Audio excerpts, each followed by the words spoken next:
11장 1절에서 9절 말씀입니다. 창세기 11장 1절에서 9절 말씀.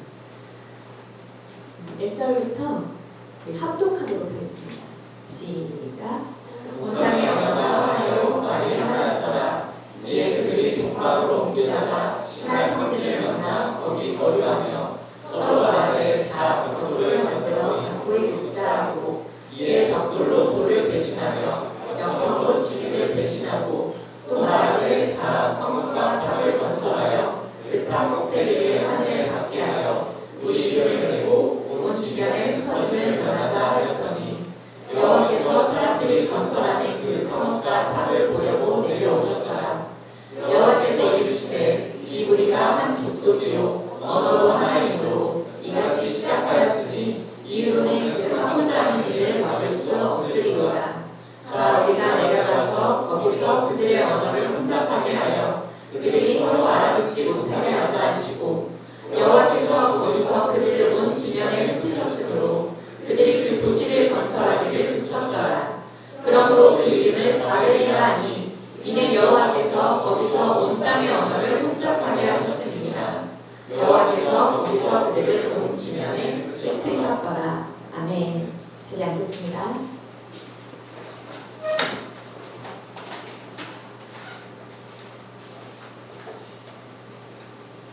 자, 오늘 주 시리즈 두 번째 시간입니다. 치명적인 악덕들 우리 9주 동안의 말씀을 살피기로 했는데 오늘 두 번째 시간입니다.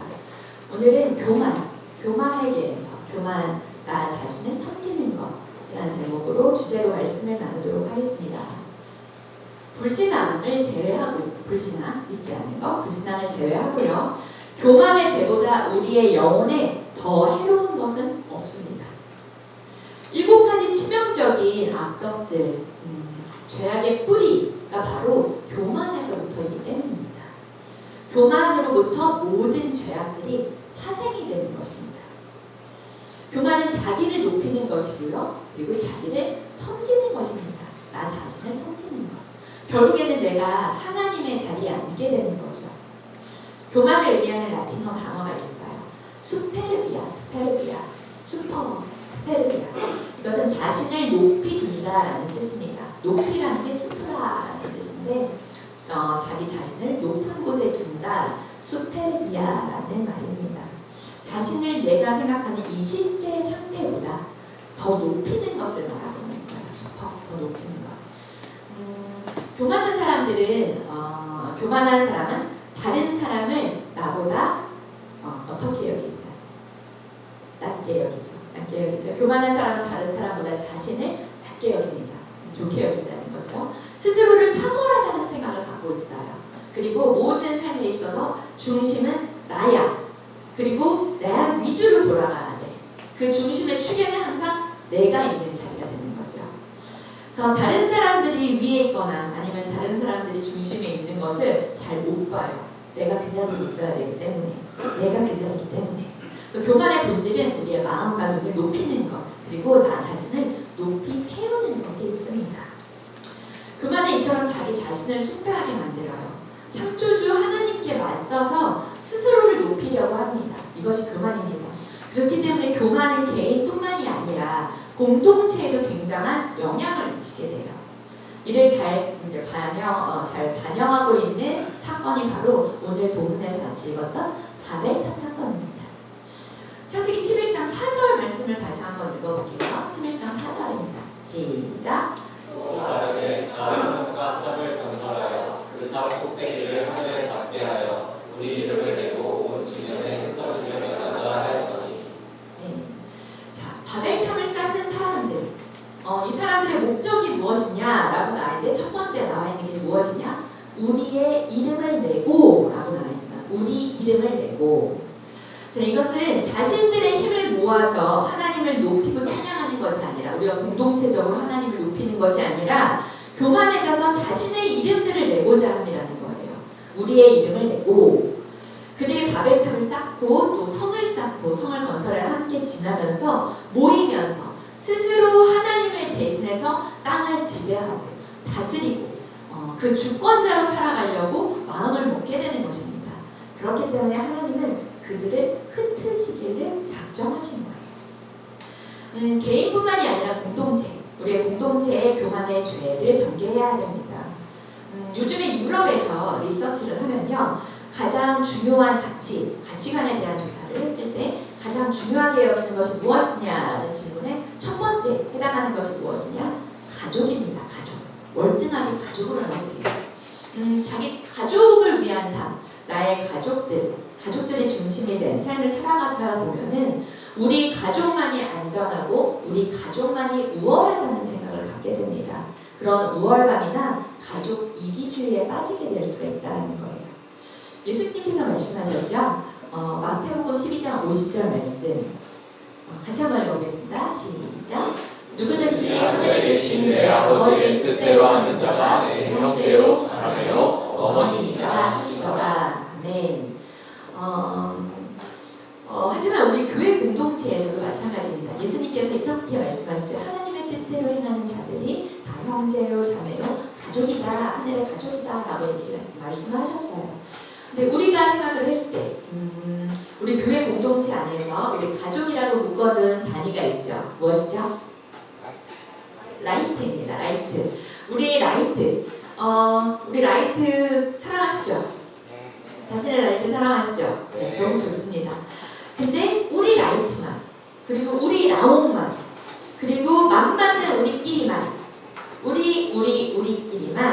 이 강조가 된다 한다면 이 또한 굉장히 조심해야 되는 교회 공동체 안에서의 이기심이고 중심성일 수가 있다는 거예요. 그래서 교회는 사실 누구에게나 열려 있어야 됩니다. 그래서 누구는 다가왔을 때 잘 흡수될 수 있는 공동체가 좋은 공동체입니다. 좋은 신앙 공동체예요. 오늘 본문으로 돌아가서 바벨탑을 쌓는 목적을 다시 한번 봤을 때 두 번째, 아까는 자신의 이름을 내기 위해, 우리의 이름을 내기 위해서다라고 했는데 두 번째는 무엇이냐? 온 지면에 흩어짐을 면하자라고 얘기를 하고 있습니다. 온 지면에 흩어짐을 면하자. 이것은 창세기에서 하나님께서 아담과 하와 첫 번째 인간에게 주신 지상명령이 있었어요. 무엇이냐? 생육하고 번성하여 땅에 충만하라 라고 말씀하시고 명령하셨습니다. 이거와 상충되는 의미이죠. 왜냐? 지면에 흩어짐을 면하고 우리끼리 똘똘 뭉쳐있자. 이게 안전한 거야. 이게 좋은 거야. 라고 얘기를 하고 있기 때문입니다. 하나님께서 말씀하시고 뜻하신 건 무엇이라고요? 지경이 넓어지게 퍼지고 그것 가운데 충만하고 번성하라 라고 말씀하시지요. 하나님의 통치와 명령에 적극적으로 이거는 반역하는 태도라는 것입니다. 이 두 번째 목적이 마찬가지죠. 자, 이것이 무엇이냐? 교만이라는 것은 하나님을 맞서는 것, 하나님께 맞서는 반역이 교만이라는 것입니다. 이 반역으로 이어지게 된다는 거예요. 우리의 계획에서 하나님을 배제하기 시작했을 때 그 순간에 하나님보다 자신을 위에 두게 된다는 것입니다. 이것이 바로 사탄이 우리에게 바라는 것이에요. 에덴 동산에서도 사탄의 유혹에 넘어가게 되죠. 우리가 지난주에 살폈듯이 죄에 있어서 두 가지 요인이 있다라는 거 기억하세요? 내적인 요인과 외적인 요인이 있다. 첫 번째 내적인 요인은 내 안에 자유의지가 있다는 것입니다. 내가 죄를 선택할 수도 있고 선택하지 않을 수도 있다는 내적인 요인. 두 번째는 외적인 요인, 사탄의 유혹이 있다는 것이죠. 이 두 가지가 나를 죄로 넘어뜨리게 하는 요인이라는 거예요. 하지만 우리가 선택할 수 있다는 것입니다. 죄를 선택할 수도 있고 죄에서 물러날 수도 있다는 겁니다. 죄를 선택하지 않을 수도 있다는 것입니다. 그래서 죄에 있어서 방치해줄 수 없다는 거예요. 나는 당했어. 죄에 당했어. 그냥 나는 그런 뜻이 아니었었는데 내가 의도했던 건 그거 아니지만 어쩔 수 없이 그렇게 됐어. 나는 거기에 되게 무기력했어 라고 얘기하기가 어려운 부분은 자신이 선택할 수 있었다는 것이기 때문입니다. 그래서 이 부분을 우리가 말씀 속에서 살펴보면서 우리 7가지, 8가지의 악덕들, 죄를 살펴보면서 이런 부분이 있어서 우리가 알아가고 죄에 있어서 무지함에서 좀 벗어나서 그 죄도 알아가고 그리고 우리가 이것을 이길 수 있는 힘을, 근육을 좀 길러가자 하는 의미들이 담겨있는 이 시리즈 시간입니다. C.S. 루이스가 한 말이 있어요. 기독교 변제왕자인 C.S. 루이스가 했던 말 같이 한번 읽어볼까요? 시작. 교만은 모든 악덕의 원이며 그것은 곧 하나님을 철저히 거역하는 마음의 태도이다. 인간이 교만해지는 이유 무엇인가? 스스로 자신의 모습을 정말 실제의 모습보다 더 괜찮다고 스스로 평가하고 있다는 것입니다. 나 이 정도면 괜찮지. 이 정도면 선하게 살아가고 있고, 그 기도도 이 정도 하면은 나는 할 만큼 했고, 그리고 착한 일도 가끔 하고, 연탄 봉사도 신청했고, 나는 선한 일을 일삼고 있지. 그래서 나는 되게 괜찮은 그리스도인이야. 라고 스스로를 조금 더 상향평가할 수가 있다는 거예요. 그래서 도덕적으로 우리가 철저히 파산된 상태다.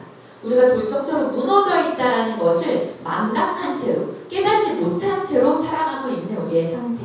이것이 교만해지는 이유입니다. 교만은 나에 대한 무지함 그리고 하나님에 대한 무지함으로부터 오게 됩니다. 교만은 하나님을 아까 대적하는 것, 반역하는 것이라고 했죠. 또 하나 교만은 하나님을 미워하는 거예요.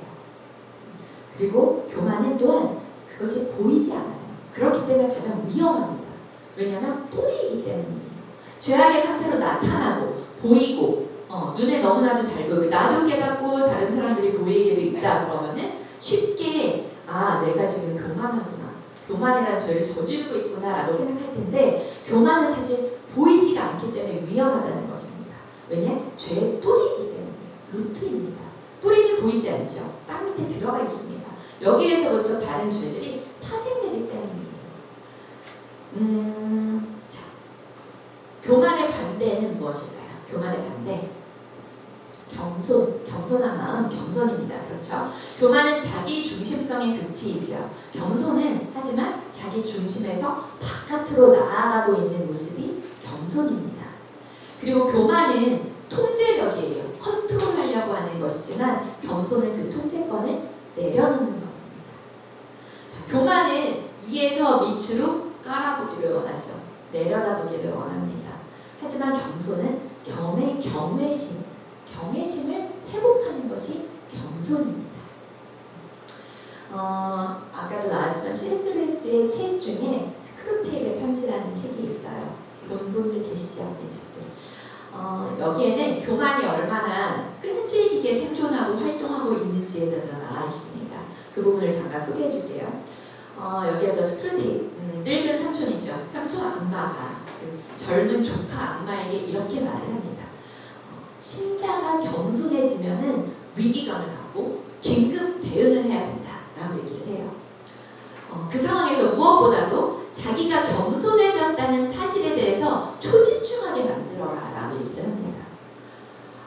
어쨌든 신자가 겸손해졌다라는 것은 빨간불이 들어왔는데, 근데 자기가 겸손해졌다는 그 사실에 대해서 집중하게 만들라는 거예요. 왜냐? 그렇게 되면 나는 겸손해라는 교만을 떨 수가 있다는 거예요. 여기에서 넘어질 수 있는 이 부분.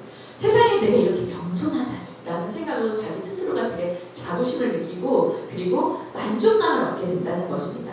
겸손하다라는 허울을 쓰게 된다는 거예요. 그 순간 자신의 겸손해졌다는 교만이 고개를 쳐들게 된다는 것입니다.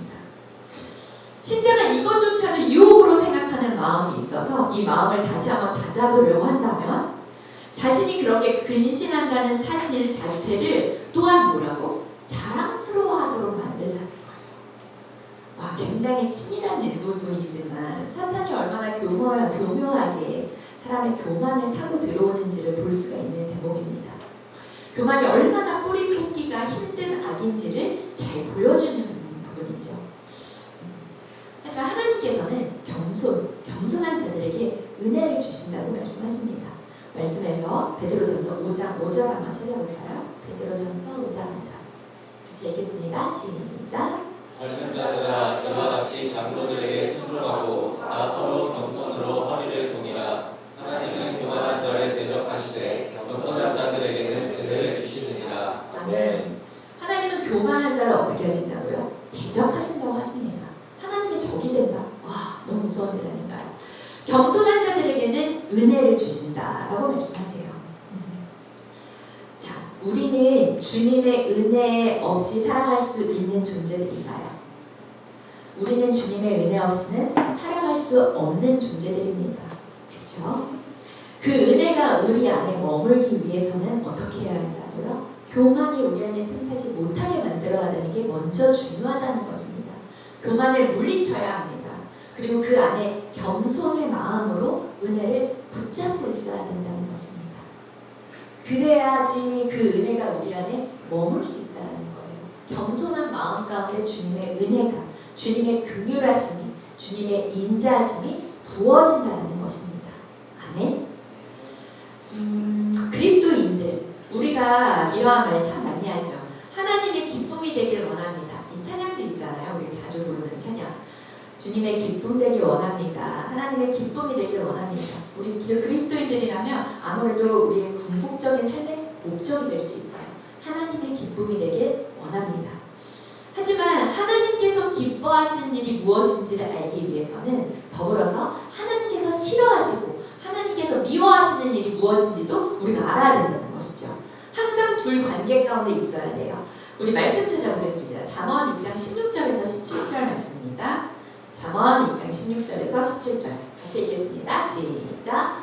여호와께서 미워하시는 것 곧 그의 마음에 싫어하는 것이 17가지이니 곧 교만한 입과 거짓된 혀와 우시는 자의 피를 흘리는 손과.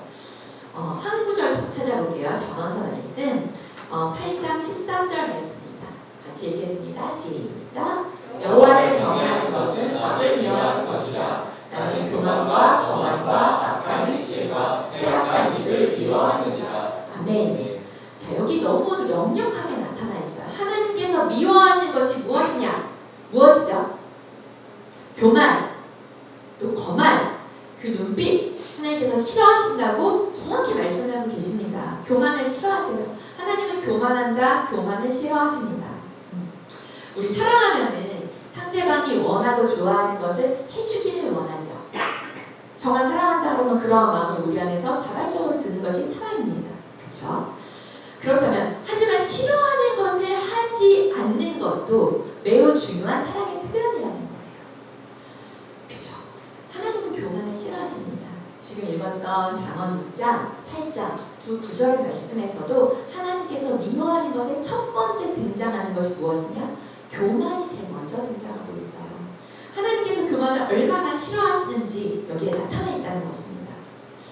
그렇다면 우리가 먼저 내 자신이 얼마나 교만한 존재인지 나의 상태를 분별할 수 있어야 되는 것이 먼저입니다. 내 존재가 어떤 존재이고 내 안에 교만이 있나 아니면 나는 겸손한 존재로 살아가고 있느냐 이것을 아는 것이 먼저라는 것입니다. 자신을 향한 무지, 내가 지금 어떤 상태인지 나의 마음이 어떤지 모른다면 이러한 무지가 교만을 낳게 되기가 쉽다라는 거예요. 내 교만한 상태 사실 잘 보이지 않습니다. 그래서 내가 스스로 생각할 때 그치 나는 굉장히 선하고 겸손해. 나 정도는 괜찮아. 이렇게 됐을 때 이 무지함이 또 다른 교만을 낳을 수 있다는 것입니다. 그렇다면 어떻게 하면 이 교만이라는 죄의 뿌리에서 우리가 빠져나올 수 있을까요?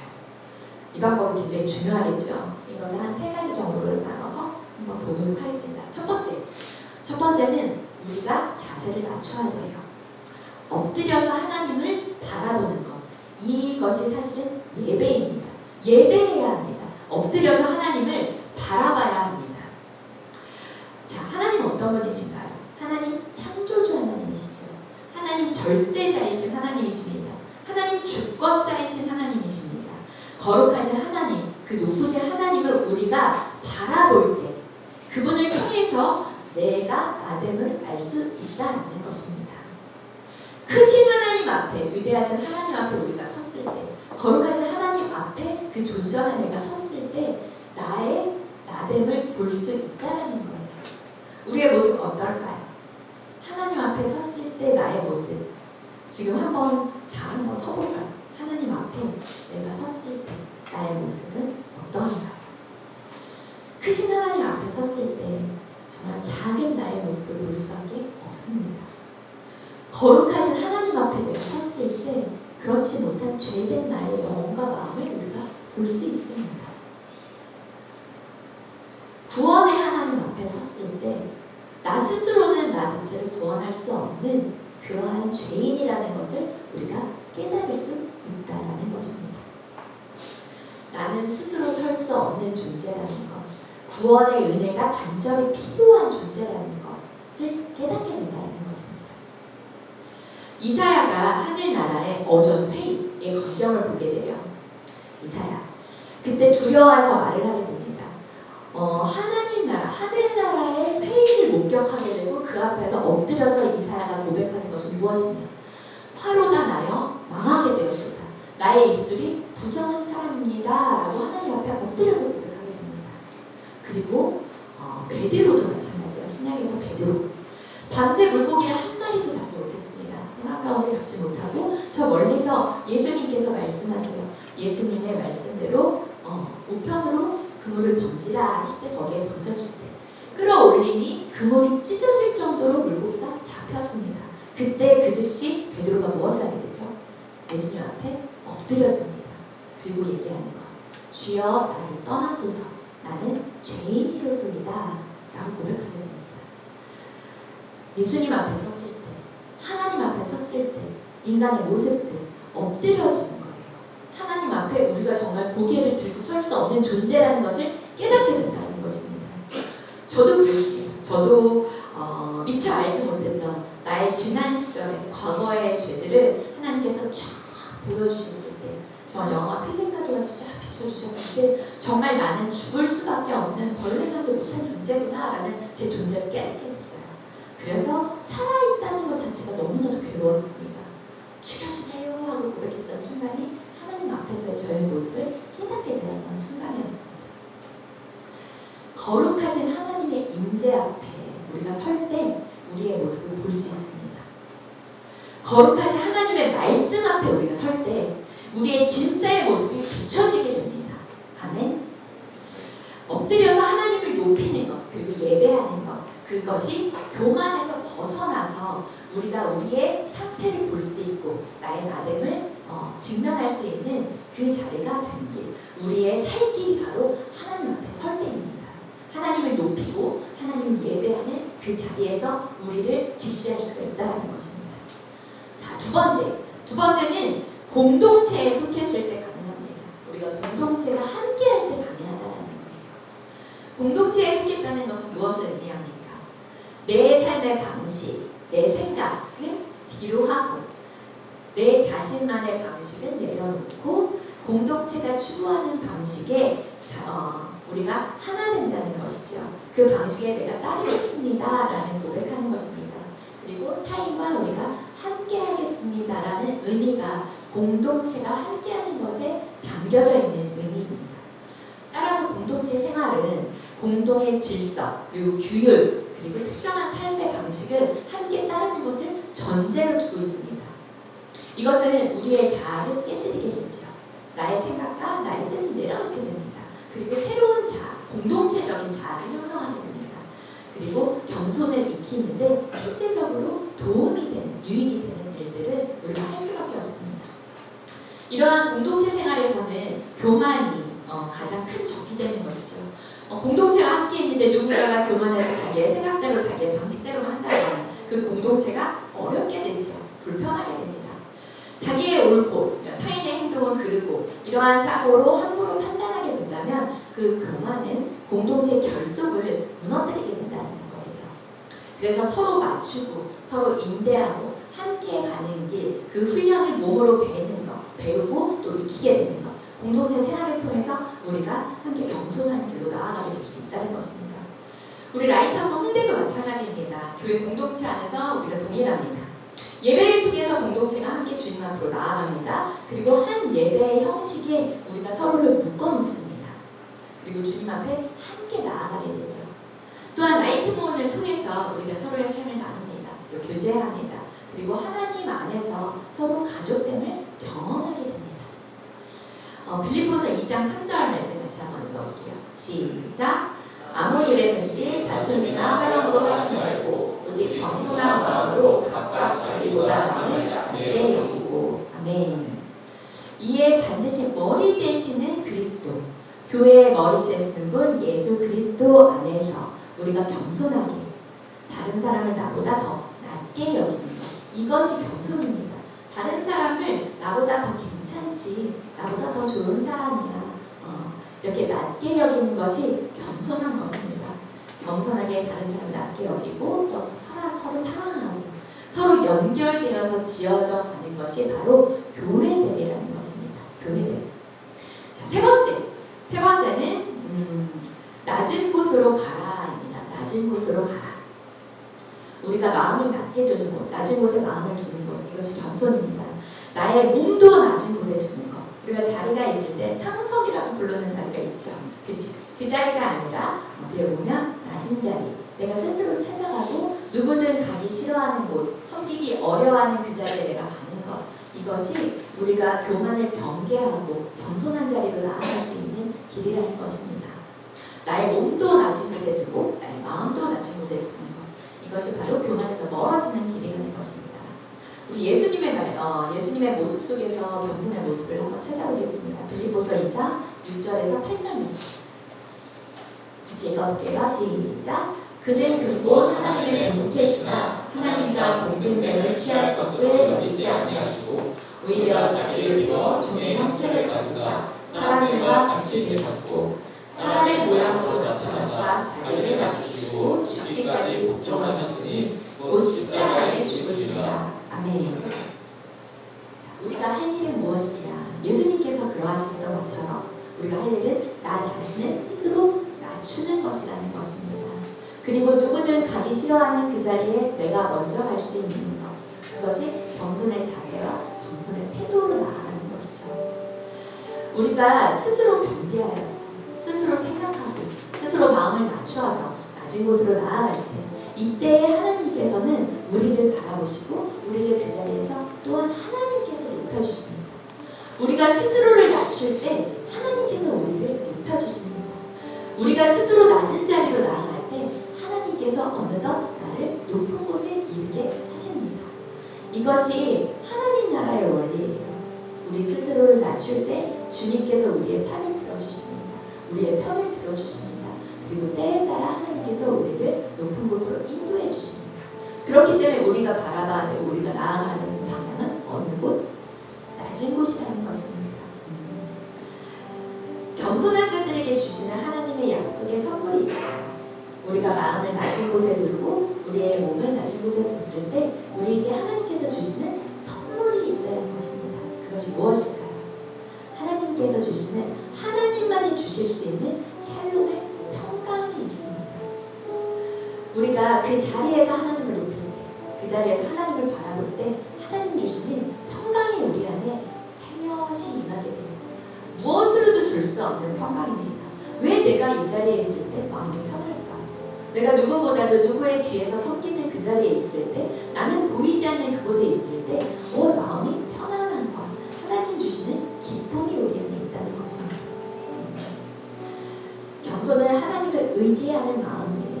정말 젖된 아이, 우리 사랑이같이 딱 젖된 아이가 엄마 등에 저렇게 엎혀 있어서 엄마 품에 안겨 있을 때 고요하게 잠을 드는 그런 고요한 평안 가운데 있는 것.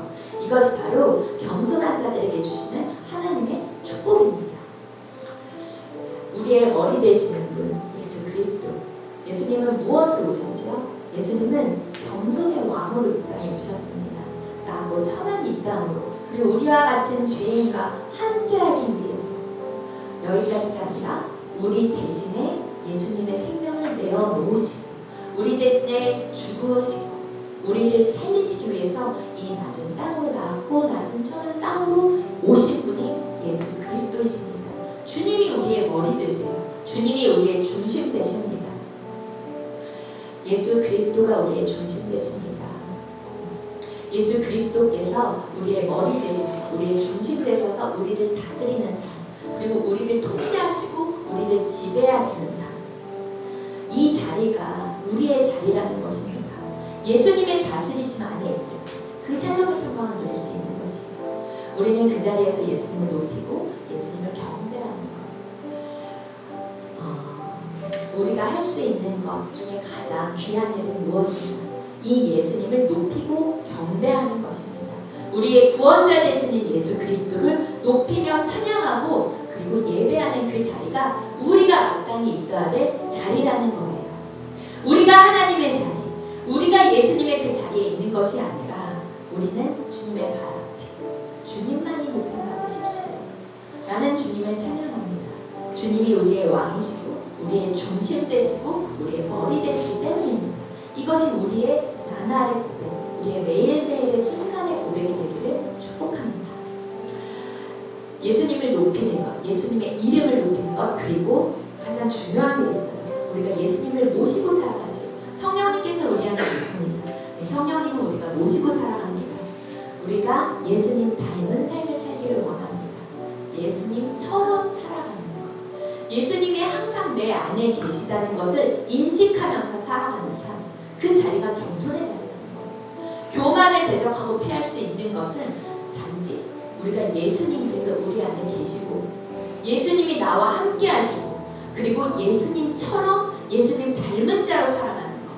더 나아가서 내가 예수로 살아가는 것에 있습니다. 이 자리만이 내가 예수로 살아가는 것, 내가 예수님으로 살아가는 것, 그 자리만이 우리의 교만을 무너뜨리고 우리의 교만을 경계하고 예수님처럼 겸손의 자리에서 우리가 나됨을 고백하면서 살아갈 수 있는 것, 바로 이것입니다. 예수로 살아가는 것. 그 자리에서 떠나지 않는 우리 모든 나온 식구들 되시기를 축복합니다. 우리 이 기도를 함께 드렸으면 좋겠어요. 이 기도를 함께 드리고 우리 찬양하고 또 결단하며 기도하도록 할게요. 함께하는 기도입니다. 제가 한 줄 읽으면은 같이 읽겠습니다. 같이 읽겠습니다. 시작. 저는 무익하고 비참한 죄인입니다.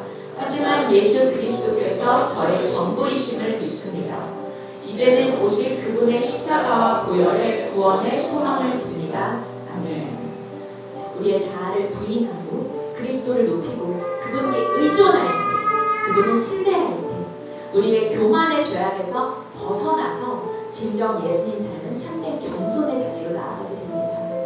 그러한 우리 모든 라이프하우스 현대 우리 겸손의 사람들이 되시기를 축원합니다. 자, 우리 자리에서 일어나셔서 우리 함께 결단하며 찬양하도록 하겠습니다. 우리 예수님을 높입시다. 예수의 이름을 높입시다.